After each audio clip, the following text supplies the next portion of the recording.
नमस्कार दोस्तों। कैसे हो भाई सभी।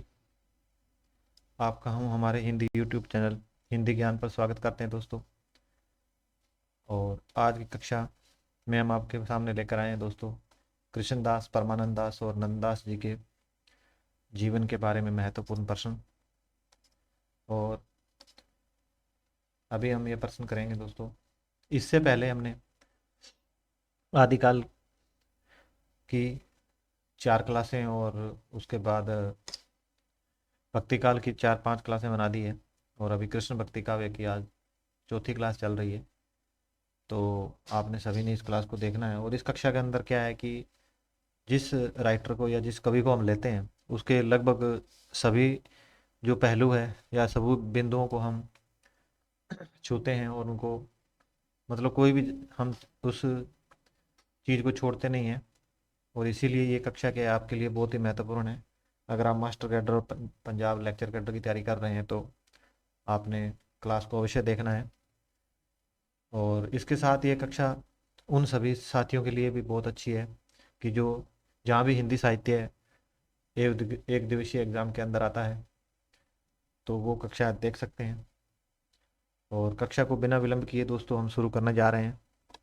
कक्षा में पहला ही प्रश्न दोस्तों आज का ये है कि कृष्णदास जी का जन्म कब और कहाँ हुआ है। तो आपने बताना है कि कृष्णदास का जन्म कब और कहाँ हुआ है। तो क्या ये जो जन्म है वो 1533 रामपुर उत्तर प्रदेश में हुआ है, या फिर 1493 कन्नौज राज्य में हुआ है, और या फिर दोस्तों इनका जन्म जो है वो 1496 चिलोत्रा अहमदाबाद गुजरात में हुआ है, या फिर 1468 जमुनावती मथुरा में हुआ है। तो जमुनावती मथुरा ये हम देख चुके हैं देखो, तो इनको हम जानते हैं। तो इसका उत्तर जो रहने वाला है दोस्तों वो रहने वाला है 1496 चिलोत्रा अहमदाबाद गुजरात में जो है वो कृष्णदास जी का जन्म हुआ है। और कृष्णदास जो है अष्टचाप सखा में शामिल थे दोस्तों। और जो कृष्णदास थे वो कुबनी जाति से थे और शूद्र जाति से संबंध रखते थे दोस्तों। इसके साथ हम आगे बढ़ेंगे। अगला जो प्रश्न है वो दोस्तों वो है कि कृष्णदास जी के गुरु का क्या नाम था। तो आपने बताना है कि कृष्णदास के गुरु का क्या नाम था। तो कृष्णदास के गुरु का क्या नाम था आपने बताना है कि विठलनाथ जी था, या फिर वल्लभाचार्य जी था, और या रामानंद जी था, और या फिर गोकुलनाथ था। तो इस प्रश्न का जो उत्तर है दोस्तों वो रहने वाला है बी, यानी कि जो वल्लभाचार्य थे इनके गुरु थे। और कृष्णदास जी ने को वल्लभाचार्य ने क्या है 1510 यानी कि 1510 में सूरदास जी को और कृष्णदास को ही गुरु दीक्षा दी थी। और इसके साथ हम आगे बढ़ेंगे। 1509-10 सूरदास जी का समय था।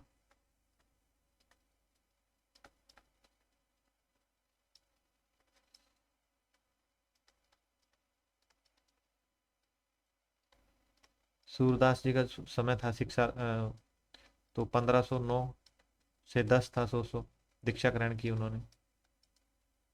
ठीक है। और वल्लभाचार्य जी से दीक्षा ग्रहण की है, इनके गुरु वल्लभाचार्य जी रहे हैं।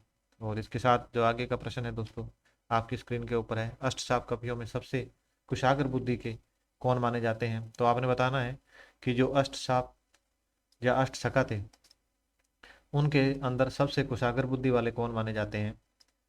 तो आपने ये बताना है दोस्तों, क्या सूरदास जी माने जाते हैं, या फिर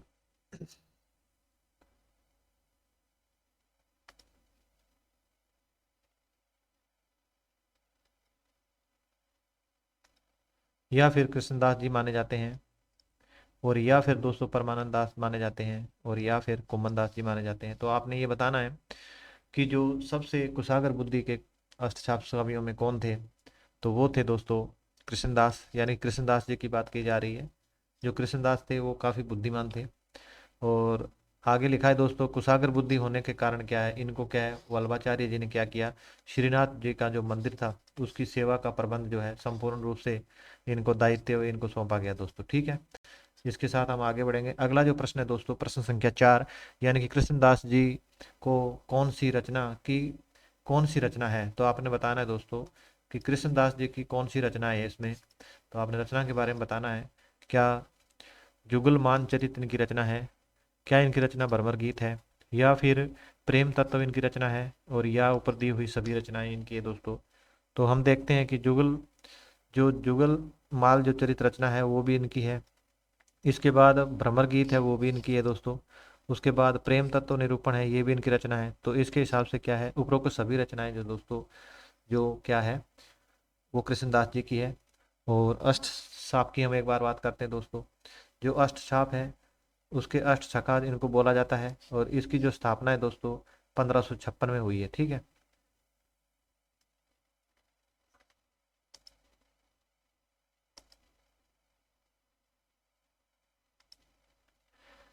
तो जो गुरु थे इनके वल्लभाचार्य के 4 शिष्य थे इसमें। ठीक है। और 4 शिष्य क्या है इनके विठलनाथ जी के थे। यानी कि टोटल 8 8 शाखा नाम था, तो टोटल 8 शाखा थे इसमें। और इसके अंदर जो वल्लभाचार्य के जो शिष्य थे दोस्तों वो उनमें थे सूरदास जी, कुंभन दास जी, परमानंद दास जी और कृष्णदास जी। ठीक है। ये हम लगभग 4 क्लासों में हर क्लास में आपको बता रहे हैं। और ये क्या है बहुत ही सही चीज़ है, आपने याद करना है इनको, और इनको किसी ट्रिक से याद कर लेना है।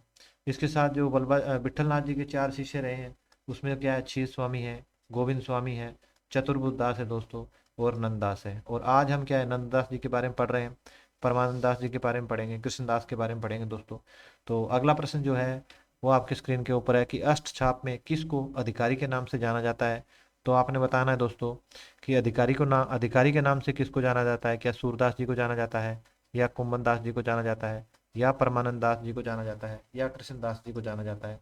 तो आपने बताना है कि अष्टछाप सखा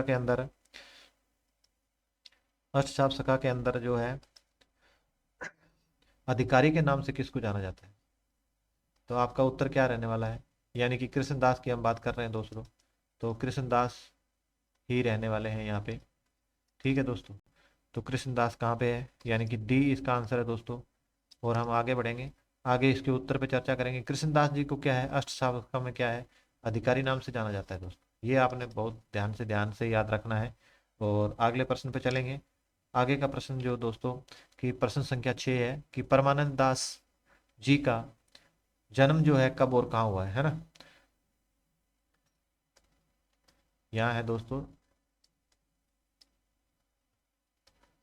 जन्म दोस्तों कब और कहाँ हुआ है ना। आपने ये बताना है कि जो परमानंद दास जी हैं उनका जन्म कब और कहाँ है। ठीक है। क्या उनका जन्म जो है 1533 रामपुर उत्तर प्रदेश में हुआ है, या फिर इनका जन्म जो है 1493 कन्नौज राज्य में हुआ है, और या इनका जन्म क्या है 1496 चिलोत्रा अहमदाबाद में हुआ है। तो दोस्तों जो चिलोत्रा अहमदाबाद है वो अभी हमने देखा कि कृष्णदास का जन्म स्थान है। इसके बाद जो इनका जो इसका जो उत्तर है परमानंद दास जी का जन्म जो दोस्तों वो कन्नौज राज्य में हुआ है 1493 ईस्वी में। तो इसका उत्तर रहने वाला है दोस्तों बी। और इसके उत्तर पे एक बार हम चर्चा करेंगे। यानी कि परमानंद दास जी ने अरेला ग्राम से दीक्षा, अरेला ग्राम में क्या है, अरेला गांव में क्या है दीक्षा ग्रहण की थी है ना। तो परमानंद दास जी किसके हैं शिष्य, परमानंद दास जी शिष्य हैं वल्लभाचार्य जी के दोस्तों।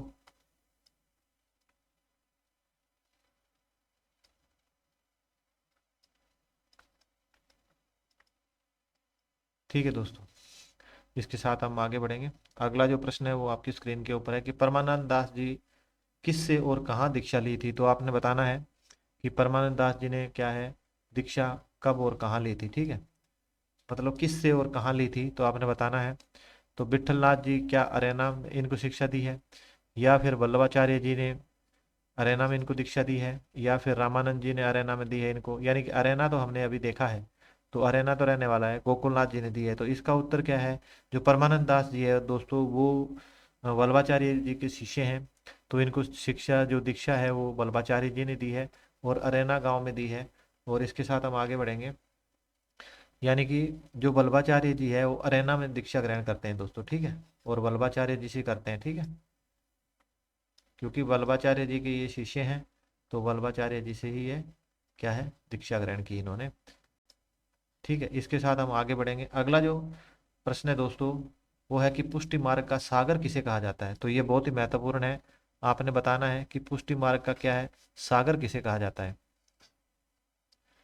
तो आपने बताना क्या है कि पुष्टि मार्ग का सागर किसे कहा जाता है, क्या सूरदास जी को कहा जाता है, या फिर क्या है कुम्भन दास जी को कहा जाता है, और या फिर कृष्णदास को कहा जाता है, और या क्या है परमानंद दास जी को कहा जाता है। तो दोस्तों इसका उत्तर रहने वाला है डी, यानी कि परमानंद दास जी को क्या है, परमानंद दास जी को पुष्टि मार्ग का सागर कहा जाता है। तो इन्होंने क्या है कृष्ण के माधुर्य पक्ष की लीलाओं का क्या है वर्णन अधिक किया है। बोला किसने, परमानंद दास जी ने क्या है जो कृष्ण के माधुर्य पक्ष की लीलाओं का वर्णन अधिक किया। ठीक है, इसके साथ हम आगे बढ़ते हैं। अगला जो प्रश्न है दोस्तों वो है कि काव्य के सोष्टक की दृष्टि से सूरदास व नंददास जी के बाद तीसरा स्थान किस अष्टछाप कवि का आता है। तो आपने बताना है कि काव्य के सोष्टक से मतलब काव्य की श्रेष्ठ सौंदर्य का काव्य की श्रेष्ठता की दृष्टि से अगर सूरदास और नंददास के बाद तीसरा स्थान किसी का आता है तो वह कवि कौन है। तो आपने बताना है अष्टछाप के अंदर ऐसा कौन सा कवि है जिसका जो जो लिखने का तरीका है वो सूरदास और नंददास के बाद तीसरे स्थान पर आता है। तो आपने बताना है दोस्तों क्या वो चीत स्वामी है, या फिर वो परमानंद दास जी है, और या फिर वो क्या है कुम्भन दास जी है, और या फिर दोस्तों वो कृष्णदास हैं। तो इसका जो उत्तर है दोस्तों रहने वाला है बी, यानी कि जो परमानंद दास की हम बात कर रहे हैं तो परमानंद दास जी ही जो ऐसे हैं कि जो सूरदास और नंददास के बाद जो जो काव्य सोसठ की दृष्टि से क्या है तीसरे स्थान पर आते हैं दोस्तों, है ना। तो इसके साथ हम आगे बढ़ते हैं। अगला जो इसका उत्तर देखेंगे एक बार, इन्होंने कृष्ण में क्या है मथुरा गमन, इन्होंने क्या किया कृष्ण के मथुरा गमन और भंवर गीत तक के प्रसंग की जो है मुख्यतः वर्णन किया है। ठीक है, इन्होंने क्या किया है भाई, जब से कृष्ण मथुरा से जब चले जाते हैं, गमन मतलब चले जाते हैं वहां से, और वहां से लेकर क्या है भंवर गीत तक, यानी कि जब उद्धव वापस आते हैं उनको बताने के लिए कि कृष्ण नहीं आ रहे, ये बताते हैं कि आप ऐसे दीक्षा करो, ऐसे करो, भगवान की अर्चना करो, है ना। तो वहां तक की जो इन्होंने क्या है साहित्य अपने साहित्य में रचना की है दोस्तों, है ना। इसके बाद हम 10वां प्रश्न देखते हैं दोस्तों कि नंददास जी का जन्म कब और कहाँ हुआ है। तो आपने बताना है कि नंददास जी का जन्म जो है वो कब और कहाँ हुआ है। तो आपने बताना है कि 1533 ईस्वी रामपुर उत्तर प्रदेश में हुआ है, या फिर 1493 कनौज में हुआ है, कनौज राज्य में, या फिर 1496 चिलोत्रा अहमदाबाद गुजरात में हुआ है, और या फिर क्या है 1468 जमुनावती मथुरा में हुआ है। तो दोस्तों इनका जन्म जो है वो रहने वाला है उत्तर दोस्तों ए, यानी कि 1533 ईस्वी रामपुर उत्तर प्रदेश में हुआ है दोस्तों। ठीक है, इसके साथ हम इसके उत्तर पे बढ़ते हैं। उत्तर इसका है दोस्तों कि नंददास जी का जन्म जो क्या है कि 1533 में गांव ग्राम रामपुर में और सोरो सेक्टर, है ना, सोरो सेक्टर उत्तर प्रदेश में हुआ है। ठीक है, इसके साथ आगे बढ़ते हैं। आगे है कि नंददास जी की कौन सी रचना है। तो आपने बताना है इनमें से नंददास जी की रचनाएं कौन सी है। तो नंददास जी की काफी रचनाएं दोस्तों, अनेकार्थक मंजरी है, मान मंजरी है, चरित सुदामा है, सुदामा चरित है, और उसके बाद क्या है उपरोक्त सभी है। तो इनकी जो बिना बताए इनकी क्या है रचनाएं जो है ये सभी है दोस्तों, अनेकार्थक मंजरी, मान मंजरी, सुदामा चरित। ठीक है, इसके साथ हम देखते हैं दान क्या है दान लीला। दान लीला जो रचना है दोस्तों वो चतुर्बुद्ध दास की है। ठीक है, दान लीला किसकी रचना है, दान लीला जो है वो चतुर्बुद्ध दास की रचना है दोस्तों। इसके साथ हम आगे बढ़ेंगे कि नंददास जी की कौन सी रचना नहीं मानी जाती है। तो आपने बताना है कि नंददास जी की कौन सी रचना नहीं मानी जाती है। तो हमने अभी पढ़ा है कि रस मंजरी मानी जाती है, रूप मंजरी भी है उनकी रचना, विरह मंजरी भी है, और कौन सी दोस्तों ये जो रचना है दान लीला ये नहीं मानी जाती है। यानी कि ये अभी हमने देखा था दान लीला किसकी, कुम्भन दास की है ना। इसके साथ हम आगे बढ़ेंगे। कुम्भन दास ने क्या है 1492 में वल्लभाचार्य से दीक्षा ग्रहण की थी, है ना। कुम्भन दास जी ने क्या किया है 1492 में वल्लभाचार्य ऋषि से दीक्षा ग्रहण की है ना। आगे चलेंगे दोस्तों, जड़िया कवि की उपाधि किस कवि को दी गई है। तो आपने बताना है कि जो जड़िया कवि की उपाधि है वो किस कवि को दी गई है ना। तो ये एक उपाधि है दोस्तों, और ये किस कवि को दी गई है, क्या सूरदास जी को दी गई है, या फिर ये कुम्भन दास जी को दी गई है, या फिर ये नंददास जी को दी गई है, और या फिर कृष्णदास जी को दी गई है। तो जड़िया कवि की जो दोस्तों कवि है और कवि गड़िया नंददास जड़िया, तो ये जो उपाधि है दोस्तों वो नंददास जी को दी गई है, और इसका उत्तर रहने वाला सी। इसके साथ हम आगे बढ़ेंगे। अगला जो प्रश्न है इसका एक बार देखते हैं कि जो इसकी पंक्ति है उसको देख लो ध्यान से कि और कवि गड़िया नंददास क्या है जड़िया, है ना। ये जड़िया कवि की उपाधि दी गई है इनको। इसके साथ हम आगे बढ़ते हैं कि वियोगी हरि ने किस रचना को हिंदी का गीत गोविंद कहा है। तो आपने बताना है कि जो वियोगी हरि है उन्होंने किस रचना को क्या हिंदी का गीत गोविंद कह के पुकारा है। तो आपने ये बताना है सुदामा चरित को बताया है क्या उन्होंने, या फिर रुक्मणी मंगल को बताया है, और या फिर जो है रास पंचाध्याय को बताया है, हितोपदेश को बताया है। तो हिंदी का गीत गोविंद जो है रचना दोस्तों, वो रास पंचाध्याय को बताया गया है। और इसके साथ हम इस पे उत्तर पे आगे बढ़ते हैं दोस्तों। इसके उत्तर में है, इसमें देखो, वियुक्त आत्मा, आत्मा को गोपियों को और रास लीला के माध्यम से क्या है, परमात्मा कृष्ण से मिलने के लिए क्या है, प्रयत्नशील बताया है। इसमें क्या बताया है, नियुक्त आत्मा है जो गोपी है, आत्मा क्या है, गोपी है, और रास लीला के माध्यम से क्या है, परमात्मा भगवान कृष्ण तक पहुंचने का जो रास्ता है या जो प्रयत्न है, जो या कोशिश है, वो बताई गई है दोस्तों। तो अष्टचाप के कवियों में अगला जो प्रश्न है ये देखो, कि अष्टचाप के कवियों में सबसे कनिष्ठ, मतलब सबसे कनिष्ठ क्या होता है, कि सबसे कनिष्ठ कवि कौन से हैं, तो सबसे कनिष्ठ होता है छोटा कवि, है ना। सबसे छोटे कौन से कवि है ना,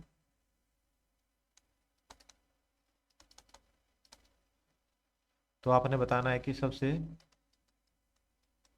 छोटे कवि कौन से है ना। तो आपने बताना है कि अष्टचाप के सबसे छोटे कौन है, सबसे बड़े तो कुम्मन दास हैं, और सबसे छोटे कौन से हैं, तो आपने बताना है कि कृष्ण दास हैं, या फिर परमानंद दास जी हैं, या कुम्मन दास जी हैं, या फिर नंददास जी हैं। तो कुम्मन दास जी तो क्या है, सबसे बड़े हैं ये, ठीक है, ये तो है सबसे बड़े। अगर इस प्रकार का प्रश्न आता है तो इसको लगाना है, टिक करना है आपने। और दोस्तों नंददास जी हैं वो सबसे क्या है, छोटे हैं, है ना। तो आपने ध्यान देना है, इसको ध्यान में रखना है आपने, ठीक है। और इसके साथ हम इसके उत्तर पे चलते हैं। उत्तर में है कि एक जन श्रुति के अनुसार क्या है, कि गोस्वामी तुलसीदास के चचेरे भाई माने जाते हैं। कोई जन श्रुति मतलब एक कहावत है या कोई ऐसे बात चलती है, जो जन श्रुति क्या होती है, जो लोगों के अंदर एक बात चलती रहती है कि पुराने समय से, है ना, उस प्रकार से क्या है, गोस्वामी तुलसीदास के इनको चचेरे भाई माना जाता है। और इसके साथ हम आगे बढ़ेंगे। आगे जो कक्षा है दोस्तों यहीं समाप्त होती है। अगर आपको कक्षा पसंद आई है तो आपने कक्षा को क्या लाइक करना है, शेयर करना है, और चैनल को सब्सक्राइब कर देना है। और अपने साथियों को क्या, क्लास का लिंक शेयर कर देना है। और इसके साथ ये कक्षा आपके लिए बहुत ही महत्वपूर्ण रहने वाली है, और हम खुद तैयारी करने वाले हैं, और मैं आपको इसीलिए जो मैं पढ़ता हूँ वो आपको तैयारी करवाता हूँ साथ में दोस्तों। और इसके साथ हमारी बहुत सारी कक्षाएं पेपर ए के लिए बनी हुई है, वो आप देख सकते हो। उसके बाद हम साहित्य की कक्षा, रोजाना एक साहित्य की कक्षा करवा रहे हैं, जो मास्टर कैडर का जो सिलेबस है वो करवा रहे हैं अपने नोट्स से, तो आप अवश्य देख सकते हैं। और क्लास में जुड़ने के लिए दोस्तों आप सभी का धन्यवाद। और आज की कक्षा को हम यहीं समाप्त करेंगे।